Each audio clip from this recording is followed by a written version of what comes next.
Boa noite a todos. Sejam bem-vindos a mais um webinar. Boa noite, Anderson. Como você falou, meu nome é Vanessa, eu sou da área de marketing da SICA. Hoje eu vou conduzir esse webinar junto com vocês. Gostaria de pedir que todos os convidados, participantes, me sinalizassem se vocês me escutam bem, se vocês estão me vendo, se está tudo legal aí. Vocês podem me falar se vocês estão conseguindo visualizar os palestrantes, o áudio. O pessoal pode mandar aqui no bate-papo se estiver escutando. Ok, já recebi mensagem do José Miguel, do Gabriel, de Orela, Juscelio, Camila. Muito obrigada.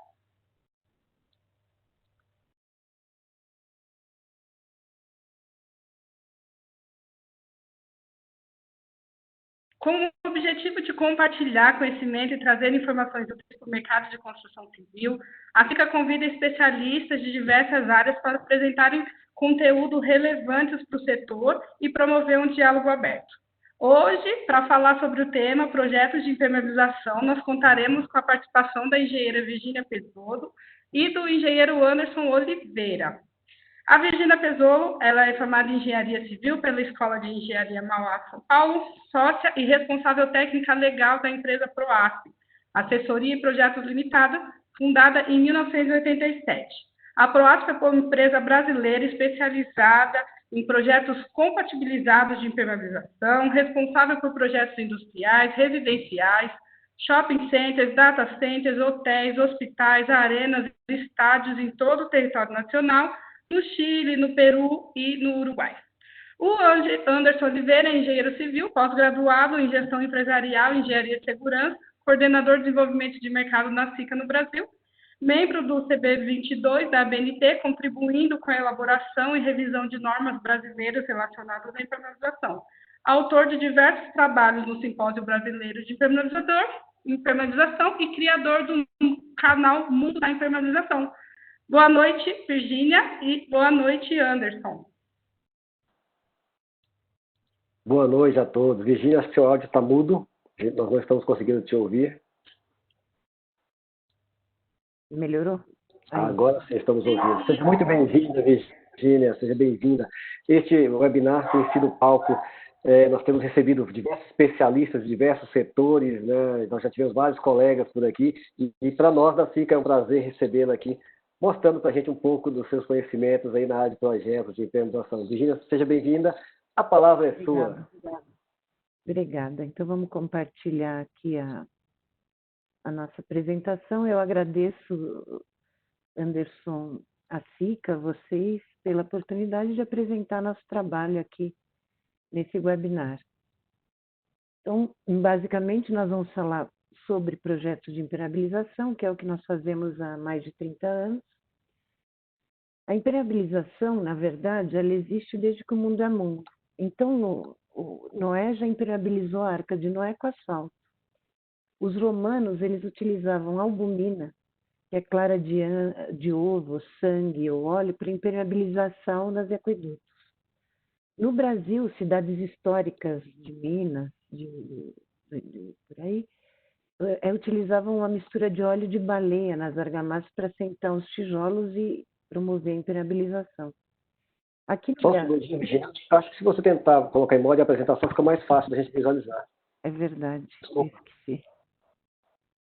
Então, em 1975 se criou a primeira norma de impermeabilização da BNT, na verdade com o impulso do início das obras do metrô de São Paulo, que iniciaram em 68. Qual o objetivo da impermeabilização? Então, para que a gente impermeabiliza? Para aumentar a vida útil das edificações. Hoje isso está muito em voga com o advento da norma de desempenho, que é uma norma que determina a vida útil mínima dos materiais para impermeabilização. Impedir a corrosão de armaduras, porque às vezes fala, mas se vazar embaixo não tem problema. Tá, pode não ter problema em termos de incômodo para quem está embaixo, mas você pode vir a ter problema de uma deterioração da estrutura. Garantir que o ambiente seja salubre, porque a umidade, o mofo, ele causa doenças. Preservar o patrimônio dos intemperismos e proteger a superfície de manchas, de umidade, de fungos. Bom, no Brasil, a norma brasileira de projeto de impermeabilização é a 9575 de 2010. O projeto básico de impermeabilização deve ser realizado em toda a obra de construção civil, seja ela pública ou privada, e deve ser elaborado por um profissional legalmente habilitado, ou seja, tem que ter um responsável técnico, engenheiro, arquiteto. Em todas as peças básicas do projeto, seja ele projeto executivo, básico ou LO, liberado para obra, ele deve constar os dados do profissional habilitado e deve ser recolhida a RT, que aqui no Brasil é chamada anotação de responsabilidade técnica. Ele deve ser elaborado em conjunto e compatibilizado com os demais projetos. Por quê? A impermeabilização ela acaba interferindo em todos os projetos, seja ele arquitetura, estrutural, hidráulico, águas pluviais, gás, esgoto, porque a impermeabilização ela tem uma espessura. Para a execução da impermeabilização é necessário, além da impermeabilização, o caimento e, dependendo do sistema, uma proteção mecânica. Isso deve ser levado em conta nos detalhes construtivos e na elaboração do projeto, serem deixadas cotas para que tudo entre devidamente nos locais a serem impermeabilizados.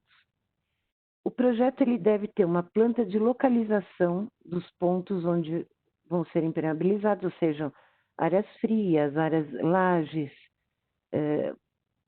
jardins, piscinas, espelhos d'água, tudo que há necessidade de impermeabilizar deve constar no projeto. Detalhes específicos. Por quê? A estrutura, quando você faz um projeto, existe uma diferenciação de estrutura, uma diferenciação arquitetônica. Então, isso deve ser indicado no projeto. Claro que os detalhes genéricos, tais como ralos, tubo, uma soleira, isso é um detalhe genérico que todo projeto deve ter. Os específicos são mais referentes ao projeto em si.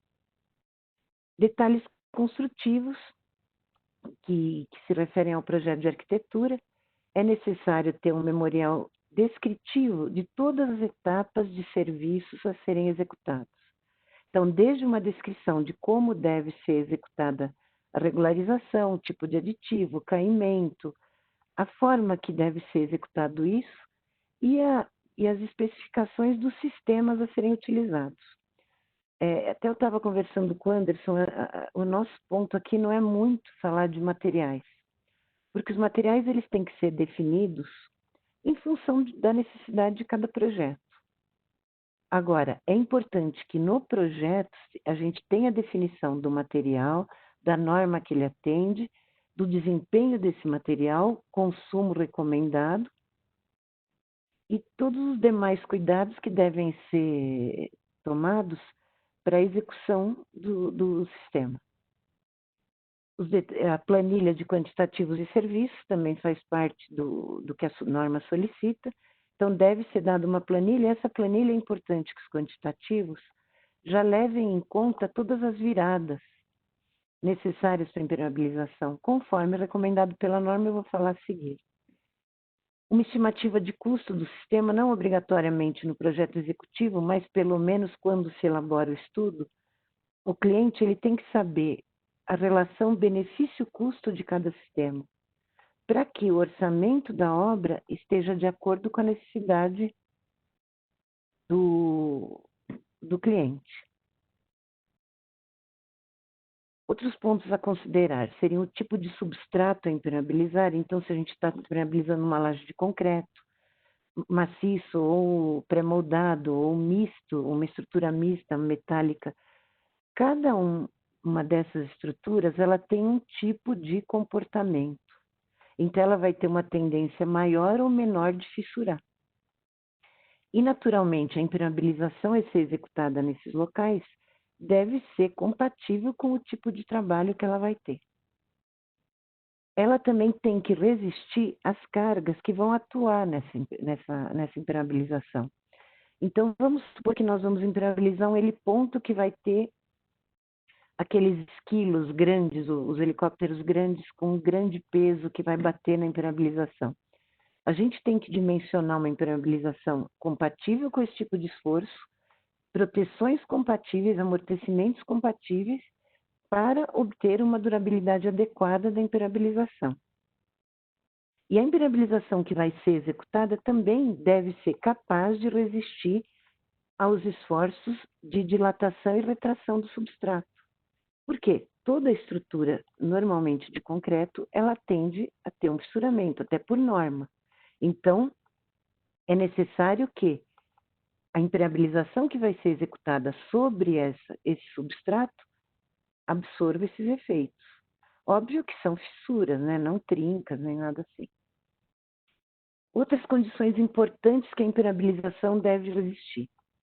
Ela deve resistir às degradações do ambiente, tipo químicas, biológicas, tipo estações de tratamento de esgoto, até chuva ácida, que também é uma degradação. Alguns lugares, principalmente eu estou aqui em São Paulo, no Brasil, e nós temos aqui um alto índice de poluição em algumas cidades. Existe uma cidade que chama Cubatão, extremamente poluída. A chuva é extremamente ácida e alguns sistemas não vão resistir a essa acidez. Ela deve resistir às pressões hidrostáticas, de percolação de coluna d'água, a gases. Por exemplo, até numa caixa d'água, você perde gás cloro, porque a água tem um tratamento de cloro. Esse cloro, ele tende a degradar o teto da tua caixa interno e a provocar corrosão das armaduras. Ela deve, de preferência, apresentar aderência. Existem sistemas não aderidos, mas cada um deve ser especificado para o caso que a gente tiver. No caso, apresentar aderência, flexibilidade e resistência, compatíveis com as situações de projeto. Uma vida útil compatível, ou seja, hoje a norma de desempenho fala de prédios residenciais. Eu sou favorável que o cliente tenha a possibilidade de escolher a vida útil que ele deseja para a obra que ele está fazendo, independente de norma de desempenho ou não. Então é importante que a gente apresente para o cliente as possibilidades com diferença de custo e ele escolhe. Eu quero ter uma obra para durar 10 anos, 20 anos, 30 anos. E atender no caso de requerimentos de LEED e Aqua. Isso também vai restringir os materiais a serem utilizados. Então, ele deve também atender os critérios de efeitos sem ultrapassar os limites de resistência e estabilidade recomendados pela norma, as características mínimas dos sistemas quando utilizados, eles têm que atender o solicitado pelo tipo de estrutura que está sendo impermeabilizada. E isso tudo tem que ser analisado em função dos ensaios específicos para cada material. Então, cada material ele tem que apresentar, normalmente a gente solicita os ensaios de desempenho do material, para que a gente possa analisar se esse material vai atender a situação que a gente está tratando no projeto. No caso de caixas d'água, a gente deve atender às exigências de potabilidade, obviamente, né? Além de fissuramento e outros efeitos que tem na caixa d'água. Porque, por exemplo, um efeito muito grande nas caixas d'água é a questão de ventos, a ação de ventos. Normalmente aqui no Brasil, nós costumamos ter caixas d'água enterradas e elevadas.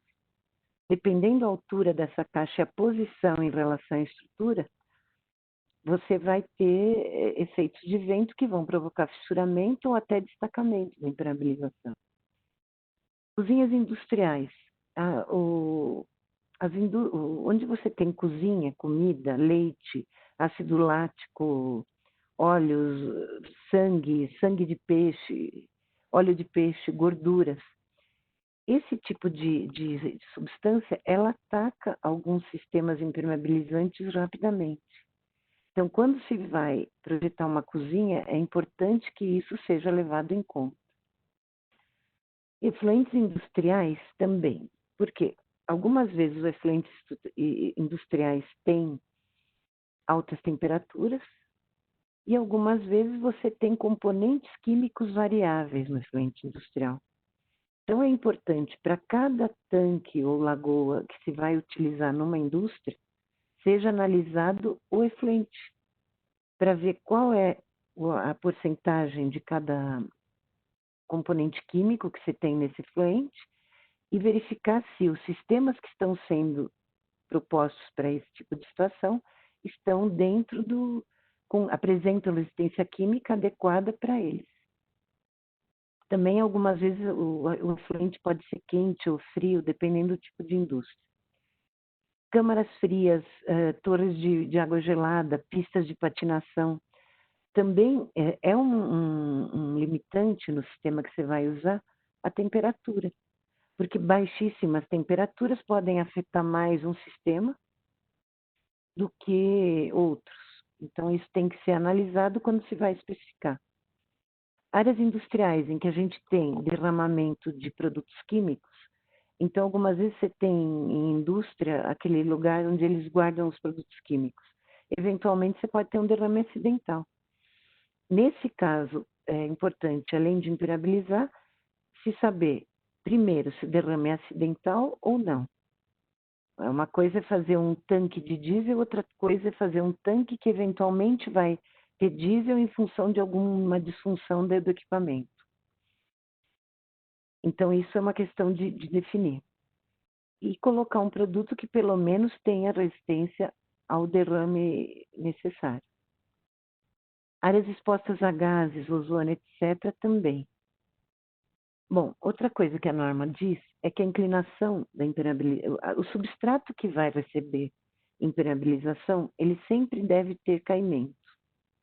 Esse caimento para áreas externas é de 1% e para áreas internas de 0,5%. Os ralos devem, na norma brasileira, isso bem claro, ela deve ter no mínimo 75 milímetros. Em alguns casos, por exemplo, quando a gente utiliza uma manta asfáltica para fazer impermeabilização, ela vai utilizar mais espessura, então ela vai diminuir o diâmetro desse ralo. Então é recomendável prever uma bolsa. Isso eu vou mostrar um detalhe a seguir. As ancoragens verticais, elas devem ter no mínimo 20 centímetros em relação ao piso acabado, ou no mínimo 10 em relação ao nível máximo de água. A diferença de cotas entre áreas internas e externas de 6 centímetros. As tubulações horizontais devem estar no mínimo 10 acima do piso acabado para permitir que a gente faça impermeabilização por baixo. E nas paredes também está 10 ou está embutido. Encontro entre planos horizontais e verticais, que seriam os rodapés, sempre tem um detalhe específico. As passagens devem ter detalhes específicos. As juntas de trabalho também devem ser previstas nas proteções mecânicas, quando você tiver uma mudança de plano. As juntas de dilatação, elas devem ser tratadas como divisores de água. Os parâmetros verticais, eles devem ser, de preferência, executados em concreto ou vinários de tijolos maciços, engastados à estrutura. Devem ser previstas pingadeiras onde necessários e arestas e cantos vivos arredondados, dependendo do sistema a ser utilizado. Normalmente, isso para mantas é mais comum do que para alguns sistemas moldados em loco. E as vigas invertidas também devem ter passagem de água com diâmetro mínimo de 75. Os ensaios hidráulicos, então, a gente tem que ter o teste de estanqueidade por 72 horas. Existe esse equipamento que se chama Holiday Detector não normalizado. Então, o que a gente costuma usar é usar o equipamento primeiro e depois a água. Deve ser prevista uma camada separadora, que é para quê? Para a gente separar a impermeabilização da proteção mecânica, permitir que ela trabalhe livre sobre a impermeabilização, evitando danos. Essa camada separadora ela pode ser composta ou por papel craft ou filme de polietileno. Proteções mecânicas, ela sempre deve ser executada após liberar o teste de água. Para evitar tráfego em cima da impermeabilização, então uma vez terminou o teste, já vem, coloca a camada separadora e se faz a proteção mecânica.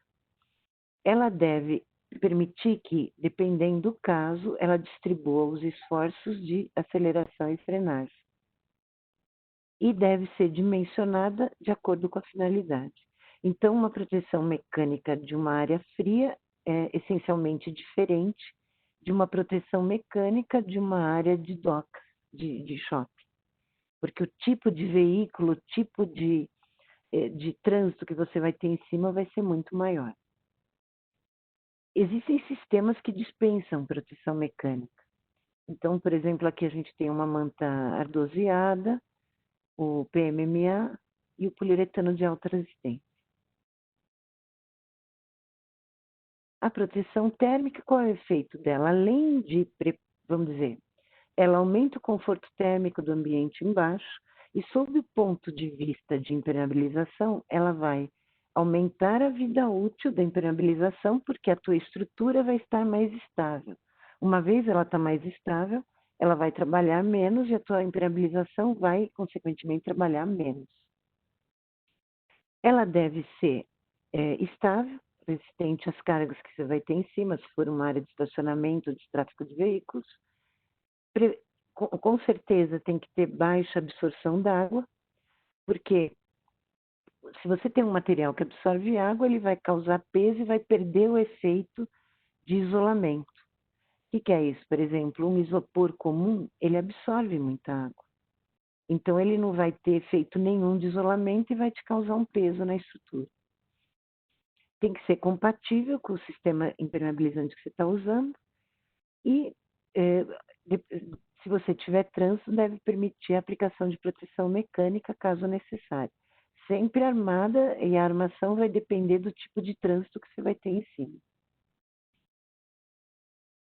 Nas verticais, ela tem que proteger o sistema de impactos, intemperismo e abrasão. Normalmente, ela pode ser armada com tela metálica, tela plástica, que hoje é bastante usado. É importantíssimo que seja prevista uma faixa de aderência aqui em cima. Então, a impermeabilização ela não tem que subir até o limite, porque mesmo com a tela, essa proteção mecânica vai tender a cair, porque naturalmente só o sistema impermeabilização já é uma separação da argamassa que está em cima dele. Outro ponto importante é que, preferencialmente, ela tem que estar centrada na argamassa e não fixa em cima da impermeabilização. Depois eu vou mostrar uns exemplos com fotos de como colocar a impermeabilização. Então, quais são os projetos que a gente analisa para executar e elaborar um projeto de impermeabilização? Nós fazemos arquitetura, estrutura, instalações hidráulicas, elétricas, ar-condicionado, paisagismo, automação, caixilharia, ou seja, tudo. Tudo tem que ser levado em conta, porque são coisas que podem perfurar, podem danificar a impermeabilização e podem prejudicar o desempenho dela com o decorrer do tempo. Então, além de elaborar caimentos, pintar os sistemas na plantinha, a gente precisa analisar tudo e mostrar esses detalhes no projeto. Hoje, a PROASP hoje ela faz, em alguns casos, até outros, principalmente em casos de recuperação, a gente faz instalações e a gente tem parceiros que trabalham com a gente para fazer um trabalho completo. Eu acho isso muito importante. Outros fatores que a gente tem que levar em conta são os ambientais, a influência do local que a gente está trabalhando, se a gente está no sul, no nordeste ou no norte, as agressões químicas eventualmente podem acontecer, a vida útil esperada que vai ter esse projeto. Bom, como é elaborado o projeto? Então, a primeira etapa seria uma análise do projeto do cliente. A partir dessa análise, definir quais os locais em que vai existir impermeabilização e apresentar alternativas e custos preliminares para a definição com o cliente. No anteprojeto já se faz uma análise de interferências indicando as dificuldades que a gente vai ter em alguns pontos ou problemas que a gente tenta sanar. Quer dizer, o quanto antes a gente entra no projeto é melhor, porque a gente tem condições de interferir e de compatibilizar isso com os outros projetistas, por exemplo, projetistas de hidráulica, de instalações ou até de estrutura, solicitar um rebaixo maior, o que for. E, finalmente, o projeto executivo, que ele já deve estar todo compatibilizado e aprovado. Aqui é um exemplo de uma planta, então a gente indica os caimentos, os locais e as cotas. Então, algumas interferências com o projeto hidráulico são os tubos emergentes, que devem ter um arremate adequado. Aqui é um exemplo de tubulações que foram passadas depois da área já até impermeabilizada. Então, elas não estavam previstas no projeto e foi necessário abrir essa janela para passagem e recuperar a impermeabilização. Isso é que a gente tenta evitar, vamos dizer, nas obras. Outra situação típica são tubos muito juntos. Esse tipo de situação não permite arremate. Você vê que até o ralo aqui está do lado dos tubos. Então, a execução de arremates aqui não é uma questão de aplicador, não é uma questão de sistema. A gente pode tentar melhorar essa situação, mas nunca vai ser uma situação ideal, porque o que você teria que fazer, que seria isso, acaba sendo impossível, né? Olha a outra situação de tubos juntos. E aqui a gente vê que ele está perto do rodapé também. Então, nessa região aqui, a gente não vai conseguir fazer o arremate. A outra. E aqui, ela estava um pouquinho levantada, mas não muito. Ainda foi... Estavam tentando passar a impermeabilização por baixo. Nessa situação aqui, nem arremate é possível fazer. Aqui é um arremate de tubulação em região onde a gente ia ter enchimento. Uma coisa importante que consta em norma é que a impermeabilização ela deve ser feita sob e sobre enchimento e serem previstos drenos em ambas os níveis. Nesse caso existia já o dreno e a impermeabilização subiu bastante porque ela ia subir, o nível aqui ia subir bastante em função do enchimento. Aqui um detalhe de ralo convencional. O que eu estava dizendo é que o diâmetro mínimo aqui seria de 75 milímetros, e aí ser previsto uma bolsa de no mínimo uma bitola acima da bitola que está dimensionada, para permitir o arremate da impermeabilização dentro do tubo. Por quê? Nesse caso, a gente está demonstrando aqui um arremate com manta. A manta ela come um pouquinho a espessura do nosso tubo, e fazendo isso a gente não vai prejudicar o escoamento da água nessa tubulação. Quando não é feito isso, como a gente diminui o diâmetro, então a gente altera o dimensionamento original do projetista de instalações. Isso pode causar um turbilhonamento no tubo e consequente destacamento da impermeabilização nesse ponto. Outra coisa importante é que em torno do ralo é importante que seja feito um rebaixo para que, quando for executada a impermeabilização, não provoque aqui um aumento da espessura e prejudicando o escoamento da água. Aqui é um ralo com um pouquinho de rebaixo.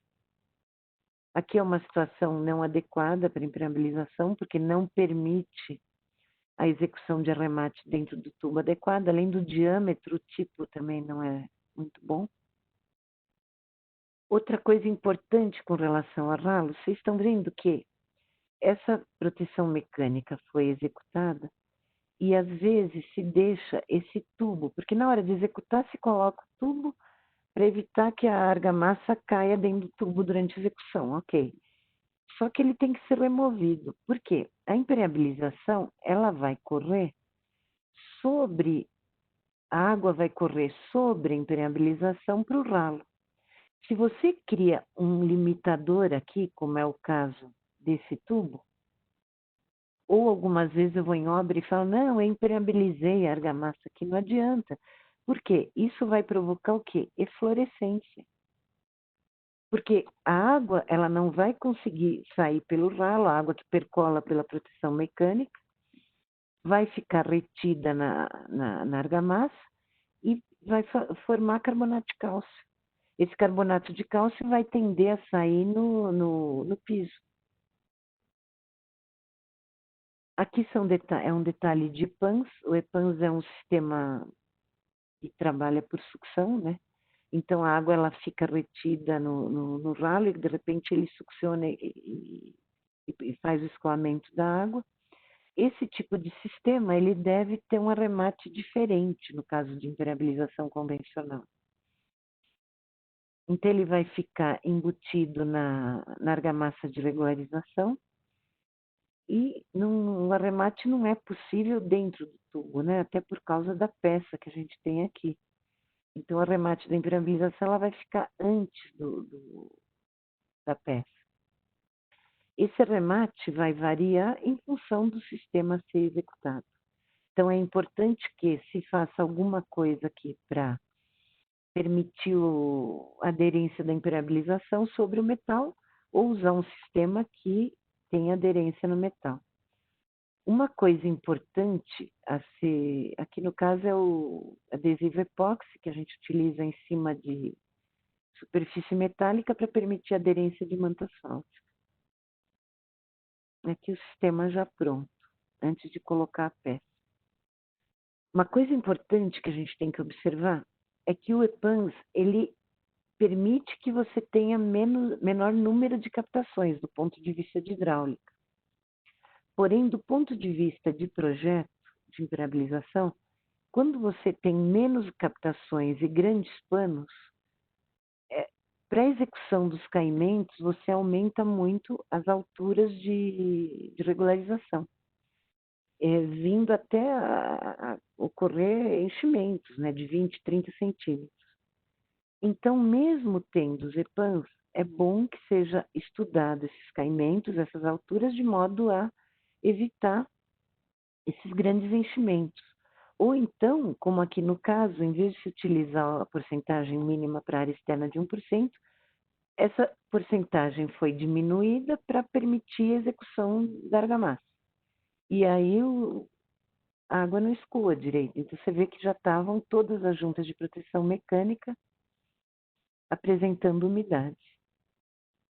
Outro ponto é que as tubulações, preferencialmente, devem passar pela frente da impermeabilização.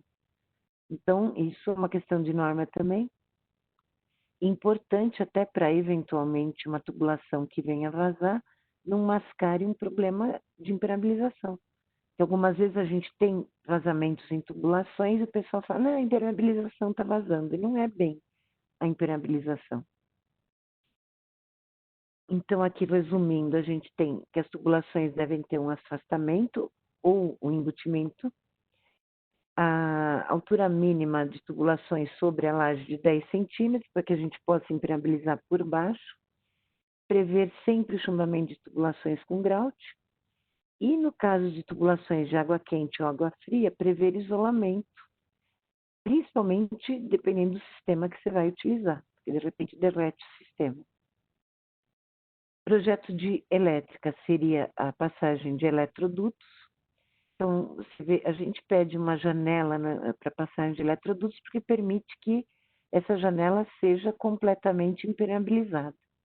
Porque senão a gente tem o quê? Uma situação dessa, onde a impermeabilização onde é muito difícil a execução de impermeabilização. Essa aqui é uma janela que fizeram numa obra que a gente estava acompanhando, grande, porque os dutos eram grandes, mas dá para ver até bem que toda essa janela está impermeabilizada, então fica seguro você passar uma tubulação nela, né? Aqui também outro exemplo de eletrodutos posicionados muito baixos, você vê que nem é possível arremate adequado aqui embaixo. Aqui são tubulações flexíveis, passando por dentro do ralo, quer dizer, são absurdos que a gente encontra por aí. Outra coisa, o conduíte flexível em área que ia ser impermeabilizada. Não pode, você não pode usar conduítes flexíveis em áreas impermeabilizadas, porque eles não permitem o adequado arremate. E se eventualmente aqui você for usar um maçarico, você vai derreter tudo. E isso aqui vai virar um condutor de água. Aqui é uma entrada de tubulação que já está protegido, que está distribuída sobre a proteção mecânica, o que é bem melhor. As caixinhas de passagem também, a gente pede sempre que a alimentação seja feita por cima ou pela lateral, nunca por baixo. Porque quando é feito por baixo, isso vira um canal que permite a percolação de água e eventualmente até causa vazamento. Olha aqui uma caixinha entrando por baixo. Outra coisa são postes, né? Então, de acordo com o tipo de poste, olha aqui uma situação horrorosa de um poste. Não dá para arrematar isso, não dá para fazer uma coisa dessa. Isso não é recuperação. Então, eu sou muito chata com a questão de preparação, de detalhes, é uma coisa que eu acho extremamente importante. O bom desempenho da impermeabilização muito tem a ver com tudo isso. Aqui são bases de inércia, nesse caso a gente pode usar para elétrica, para hidráulica, o que for. Então a base se equilibra sobre ela mesma, sobre a proteção mecânica da impermeabilização. E dessa forma não fura, não danifica, não faz nada. Com o nosso sistema impermeabilizante, que é o que eu sempre estou pensando em preservar. Então, resumindo, nós temos que prever o chumbamento das tubulações com grout, prever pontos de antenas para raios, todas as interferências de elétrica, de modo a permitir o adequado remate da impermeabilização. Aí nós temos ar-condicionado, então, bases de equipamentos, é muito importante que a gente faça esse dimensionamento, de acordo com o tipo de equipamento, algumas vezes essa base ela tem que ser chumbada à estrutura, ela tem que estar ancorada por causa do peso do equipamento que a gente vai ter. Outras vezes, simplesmente apoiadas, são para equipamentos leves, bombas, coisas bem menos agressivas para impermeabilização. Outra coisa importante, isso aqui é uma situação de duto de ar-condicionado saindo em área impermeabilizada. Então, se a gente não faz uma previsão de como vai ser vedado isso aqui, não adianta impermeabilizar. Está tudo impermeabilizado, a água vai escorrer. Eu tenho exemplos assim de equipamentos não só verticais, mas horizontais, em que nem o chumbamento é feito adequadamente, não é feito nenhum tratamento e a água entra por essas entradas. Bom, o paisagismo é uma coisa mais importante no projeto de arquitetura e é um dos pontos mais importantes, mas ele influencia muito na impermeabilização, em função do tipo de espécie vegetal que a gente vai usar, tamanho das raízes das espécies vegetais, espelhos d'água, etc. Então, tudo isso tem que ser estudado. Esse projeto aqui é um projeto que já deve ter quase 20 anos. Nós fizemos com um escritório americano e ele tem enchimento em toda a área e tem impermeabilização embaixo e em cima, e com vida útil prevista de 25 anos embaixo e em cima.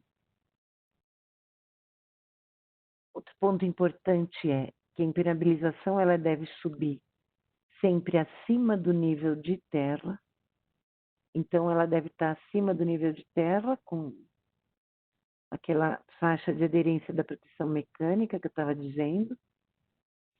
A caixa filtro, que ela é feita acima da impermeabilização, mas praticamente é um limitador para evitar que as espécies vegetais, as raízes das espécies vegetais entrem no ralo.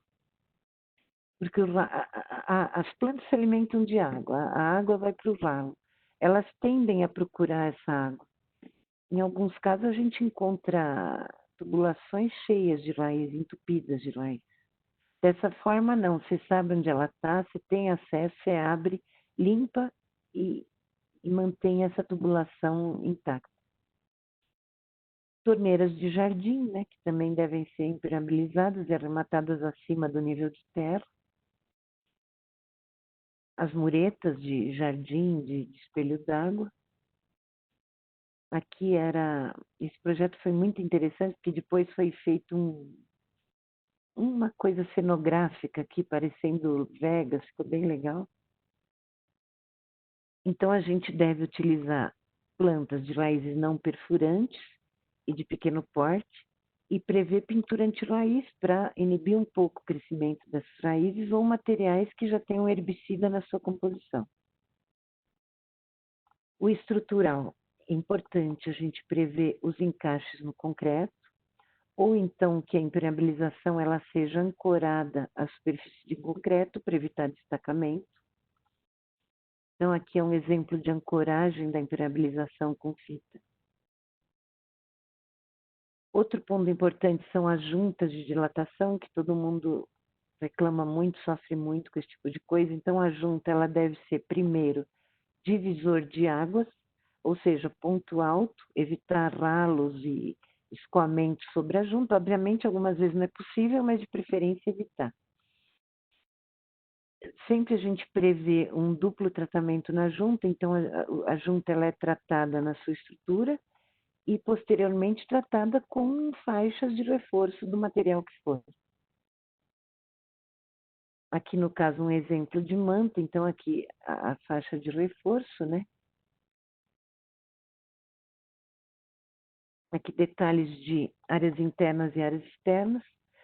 Sempre a área externa ela deve estar mais baixa que a área interna, para evitar a percolação de água para dentro. Hoje em dia é muito comum a gente ver áreas de terraço tudo nivelado, porque é bonito. O problema é que quando você tem isso, você tem que ver como você vai evitar essa percolação para dentro. Aqui um exemplo, então, que é terrível, porque a área externa está mais alta que a área interna. Então, a tendência disso aqui é entrar, porque aqui ia ter um caixilho, vocês veem que não tem nem tijolos. Os enchimentos, né, a impermeabilização tem que estar por baixo e por cima deles. Aqui um exemplo de destacamento da proteção mecânica vertical. Então, você vê que a tendência de quando nós não temos a faixa de aderência, que é possível ver que a manta está bem aqui e a proteção mecânica tem pequena espessura e não está ancorada nem nada. Então, a tendência disso aqui é tudo cair. Aqui são fissuras. Fissuras que ocorrem em proteção mecânica. Aqui era devido à ausência de juntas. Então, sempre quando a gente tem uma proteção mecânica, principalmente em grandes vãos, é necessário ter as juntas de trabalho, de retração. As juntas verticais é outra coisa muito importante. Na proteção mecânica vertical, ser prevista as juntas para evitar o fissuramento da proteção vertical. As juntas na argamassa de proteção mecânica. Você vê que, nesse caso, ela estava armada com uma tela galvanizada que estava no meio da espessura da argamassa. Aqui a amarração da proteção mecânica vertical numa platibanda. E aqui é uma situação que acontece muito em obra, que eu não sei porque acham que essa tela ela tem que ficar colada na manta e presa com manta. Isso não tem sentido, ou seja lá qual for o sistema. Porque, primeiro, a tendência disso, você não tem que estruturar a impermeabilização, você tem que estruturar a proteção mecânica. A argamassa de proteção para evitar fissuramento. para isso funcionar, ela tem que estar centrada na tua argamassa de proteção. E dependendo da espessura dessa argamassa, é necessário usar até mais de uma tela. Aqui o efeito do sol já estava fazendo até a tela entrar na impermeabilização. E quando foi feita a proteção mecânica, imediatamente já surgiram as fissuras. Agora, algumas patologias, que é água empoçada em cima da impermeabilização, não tinha caimento e nem ralo nessa área. Aqui também a proteção mecânica, destacando da superfície aqui do pré-moldado. Fina, sem juntas, sem tela, sem nada. Aqui arremates em tubulações, você vê que elas estavam juntas, a gente já tem até ferragem exposta. Aqui é um vazamento em junta, uma junta de dilatação. Outra junta com vazamentos. Em ralos, vazamentos em ralo, isso é muito comum. Aqui é uma proteção mecânica que não foi adequadamente dimensionada e começou a cair, era num heliponto. E aí, normalmente, quando cai a proteção, ela puxa a impermeabilização e aí o dano vai ficando cada vez maior. Aqui era uma área com concreto aparente em que a impermeabilização não subiu nada. E vazava, né? Proteção mecânica sem posicionamento adequado da tela. Então, a gente já tem até formação de espécies vegetais e problemas aqui. Que destacamento de proteção mecânica em piscina. Isso é muito comum. Porque é preciso...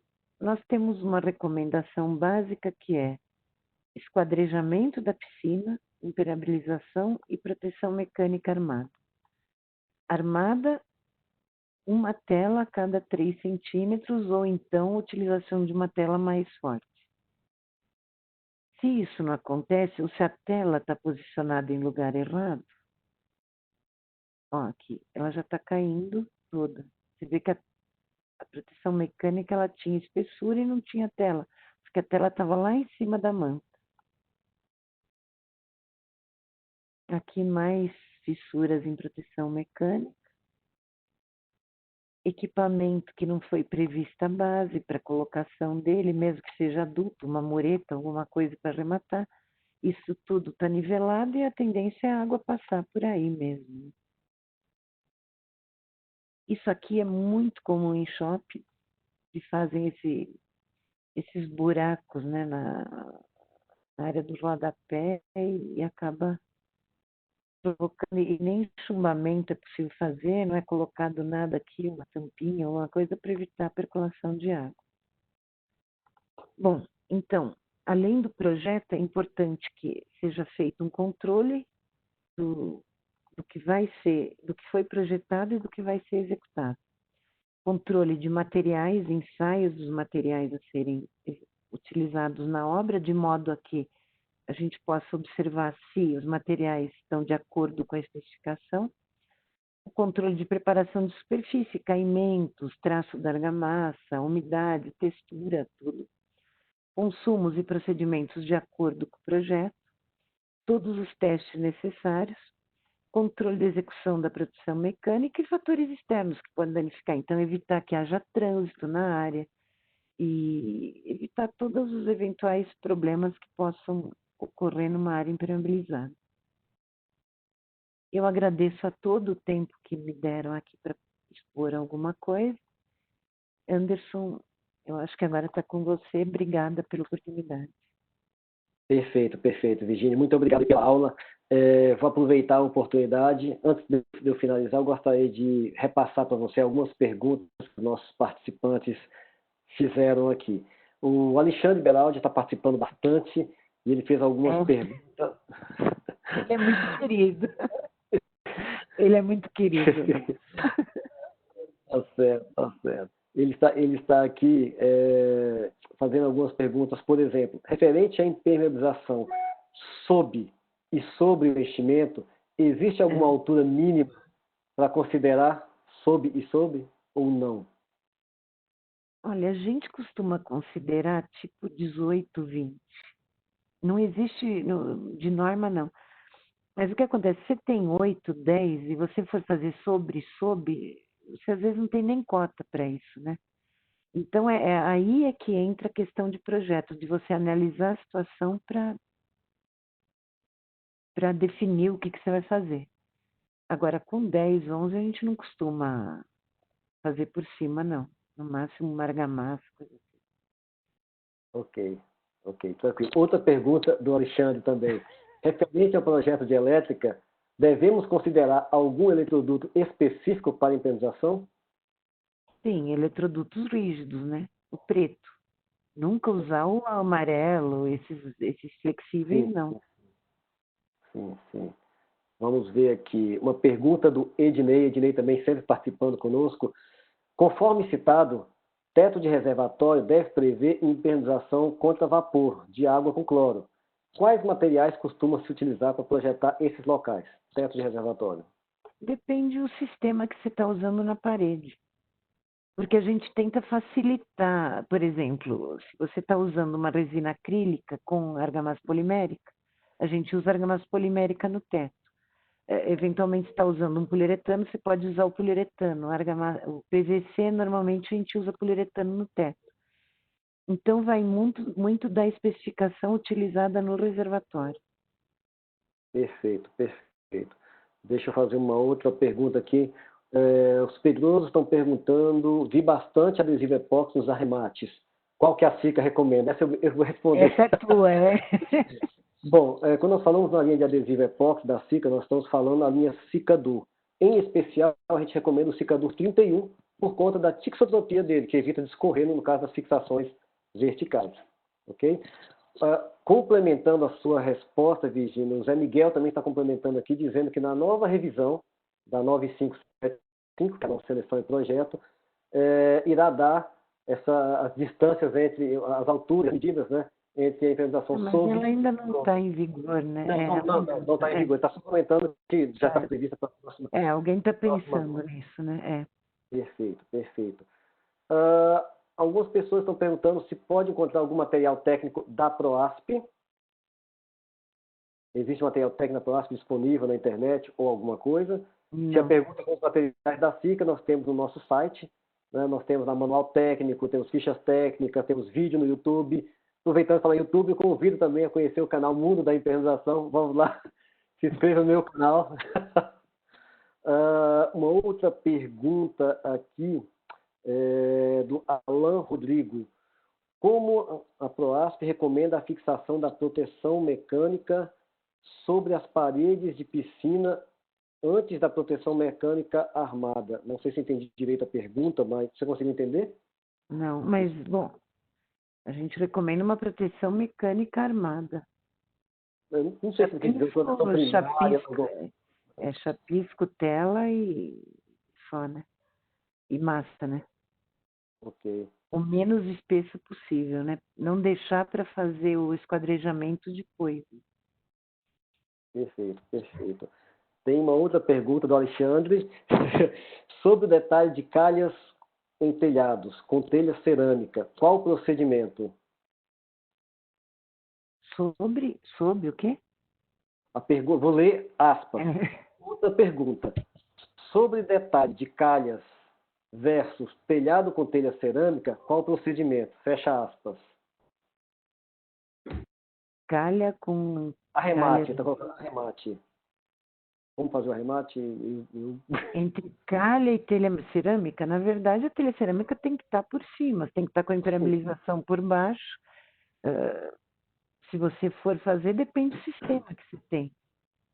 Pode usar uma extrujunta, uma faixa, não, depende da situação. Se quiser me mandar, tem meu e-mail aí, a gente pode conversar melhor. Perfeito. Desculpa, talvez eu não entendi a pergunta. Eu também tive dificuldade de interpretar a pergunta. O Alan Rodrigo, que é aquele que fez a pergunta da fixação da proteção mecânica, ele está complementando. O que ele quer é ancorar a proteção mecânica nas paredes. Tá, então, estou entendendo que você fez a impermeabilização com algum sistema qualquer. Vamos partir do princípio que seja manta. E aí você está falando como é que vai fazer a ancoragem entre uma parede, uma piscina e uma parede acima disso, talvez? Se é uma ancoragem na vertical? Você faz, o normal é fazer um chapisco sobre a impermeabilização. Pelo que eu entendo, a ideia nunca é você grudar nada em cima da impermeabilização, porque a impermeabilização, ela trabalha de forma diferente da argamassa. Tá. Então, é a mesma coisa que fazer bate-choco em massa em cima de manta. Você vai ter sempre choco, porque você não tem aderência entre os sistemas, e não adianta querer aderir, porque ele solta. Eu acho que é isso que é a pergunta, não é não? Ele até mandou outra aqui, que ele se expressou mal, e que ele gostaria de saber como a ProAsp recomenda a ancoragem da proteção armada em paredes de piscina. Mas eu creio que já foi respondido. Já foi. Tem um aqui, não é uma pergunta, mas é um elogio. A Amanda está mandando aqui, né, que adorou essa palestra, porque a Virgínia está transmitindo as informações com uma serenidade que trouxe até paz. Parabéns, Virgínia.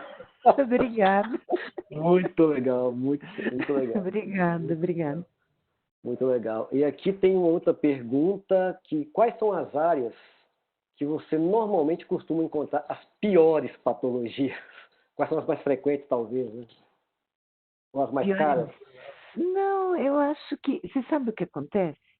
Você encontra patologia desde uma lojinha de 10 metros até uma área gigantesca. Isso pode ver. E dependendo do tamanho, por exemplo, você pega uma loja de shopping com patologia, é um abacaxi do tamanho de um bonde. Porque você não pode parar a loja, para parar é aquela coisa de lucro cessante. Então, da onde vem a patologia? Normalmente, ou de escolha do material errado, ou de execução de alguns detalhes, principalmente por pessoas que não prestam, porque às vezes o cara fala, eu vou fazer uma lojinha de 10 metros, sabe? Tudo bem, vamos fazer. E não observa. Você abre, tem enchimento, a manta está lá embaixo, a água passa por trás, porque o cara lava aquela loja todo dia. E em grandes áreas, às vezes, também por falhas, tráfego, falha de produto, falha de projeto. Quer dizer, sempre que você tiver algum problema, alguma falha, seja ela de projeto, de execução ou de material, vai ter patologia, não adianta. Sim. Uma outra pergunta que não é do Alan, é do Givanildo, mas acho que tem a ver com a questão da proteção mecânica. O que utilizar para afastar a tela da manta?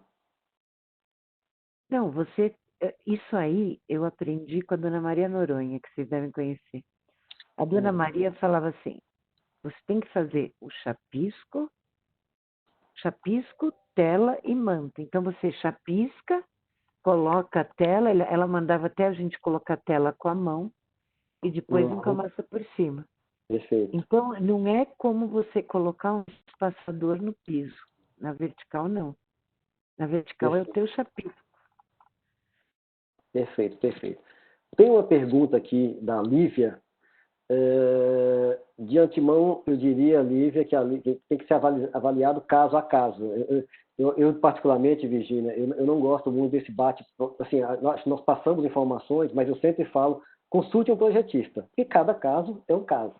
Certo? Mas vou passar a pergunta dela, que ela está falando quais são as recomendações para a impermeabilização em viga baldrame com uma das faces da viga encostada em um talude que não pode ser escavado. Olha, nesse caso, eu acho que o mais fácil é você usar aditivo no concreto. Sim. Porque se você usar aditivo, você não precisa escavar, porque ele já vai estar impermeabilizado na concretagem. Sim. Agora, é claro, se você pode usar outras coisas, uma manta, aquelas mantas baldrame, lá, coisa assim, mas aí depende da situação que você tem. Sim, com certeza. Eu vejo da seguinte forma, assim, que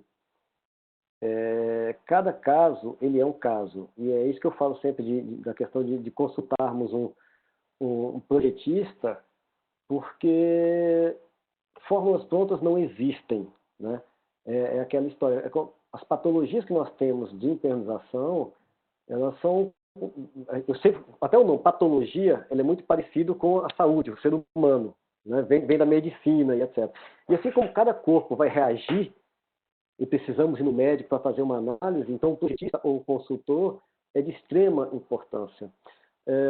Eu costumo dizer que de médico e louco cada um tem um pouco, mas de engenheiro também todo mundo acha que sabe, principalmente em internalização.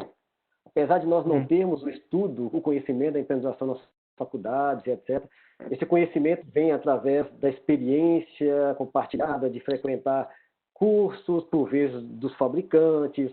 Hoje a gente tem o IDD, que é um pouco mais estruturado e passa uma série de informações, mas a grande maioria dos nossos colegas que estão em obras não tem o conhecimento de internalização.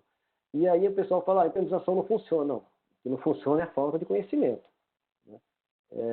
Então, acho que o resumo dessa aula que você acabou de dar, basicamente é isso. Você contou, ao longo da sua experiência, você mostrou aí casos de sucesso e casos de insucesso. E por que acontece de sucesso? Por negligência. Basicamente, por negligência. Né? Falta de cuidado.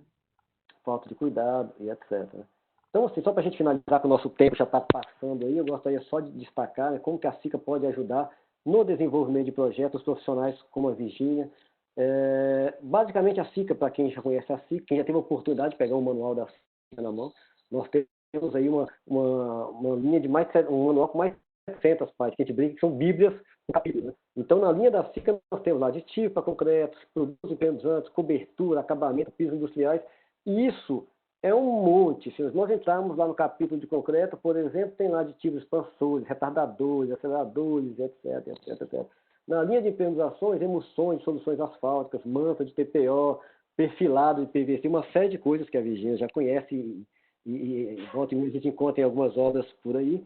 Né? Na linha de coberturas, mais uma série de outros materiais, pisos, revestimentos, uma série de coisas. Como que a gente vai fazer para poder fazer com que os projetistas conheçam o nosso material? Então, para isso, a SICA criou um departamento de especificação técnica. Entende que o departamento de especificação técnica da SICA, ela existe, não é para a SICA fazer projeto, é para dar suporte aos projetistas. São profissionais que vão visitar a Virgínia e outros projetistas, justamente mostrando as atualizações, convidando para fóruns, eventos e etc. Como a nossa linha, como eu disse, é um manual com mais de 700 páginas, nós acabamos criando dentro dessa equipe divisões. Então, são profissionais que vão. A Gisele Azevedo é que vai trabalhar nos projetistas, que provavelmente vai fazer visitas para você, Virgínia, que vai fazer visitas aos projetistas residenciais. O Márcio vai atuar mais na linha de saneamento, atuando na linha de infraestrutura. Então, o objetivo da SICA é estar sempre ao lado de quem desenvolve o projeto, para que com isso a gente esteja sempre atualizando nas novidades e nas novas tecnologias que existem por aí. Ok? Bom, para finalizar, eu gosto sempre de mostrar essa imagem, né, que eu brinco que todo mundo quer olhar para o futuro, e a gente brinca também, a SICA também olha para o futuro, e quando a gente pensa em olhar para o futuro, a gente pensa realmente em produtos que possam ajudar a facilitar a vida do usuário final e de todos nós que trabalhamos com projetos e lidamos com obra no dia a dia. No mais, Virgínia, mais uma vez, muitíssimo obrigado pela sua participação, pela aula. A SICA está aberta, os nossos webinários estão abertos. Continua aberto o convite da gente fazer um fórum juntos. Infelizmente, a pandemia nos limitou, mas ainda assim nós estamos fazendo aqui via internet, aproveitando a tecnologia. E muitíssimo obrigado pela participação. Quer falar alguma coisa, agradecer para o pessoal? Eu queria agradecer e falar que a gente, pelo tempo, não pôde responder a todos, né? Que eu estou vendo alguns. Quem quiser pode mandar a pergunta pelo e-mail, que eu respondo sem problema. E eu agradeço a todos por terem assistido, agradeço a SICA, a Vanessa, a oportunidade aí de ter apresentado esse trabalho com vocês. E a gente está à disposição, tá? Com certeza. A Vanessa vai falar algumas palavras agora no final. E, mais uma vez, obrigado pela participação. Obrigada a você. Quero agradecer a participação da Virgínia, a participação do Anderson, em nome da SICA, por aceitarem o convite e a condução deste webinar. Eu estou vendo assim os comentários, o pessoal está parabenizando bastante vocês por essa aula, foi realmente uma aula. Muito obrigada, viu, pela participação de vocês. Foi realmente um bate-papo muito intenso e muito legal para o nosso mercado. E já aproveitando para convidar todo mundo para o próximo webinar da SICA, que vai acontecer no dia 4 de junho, com o professor José Marques Filho, ele vai falar sobre segurança de barraca. E aproveitando para dizer que esse webinar de especialistas ao vivo, que é realizado pela SICA, reúne diversos representantes dos setores da construção civil para promover reflexão, debate, para abordar principais tendências e inovações aí do mercado. A gente reforça que o principal objetivo de fazer esse webinar é compartilhar conhecimento e trazer informações úteis para o mercado. E muito obrigada pela participação aí dos especialistas e pela participação de todo mundo aí no webinar. Até o próximo, gente. Obrigada. Tchau, tchau. Tchau. Obrigado, tchau, tchau. Obrigada, tchau.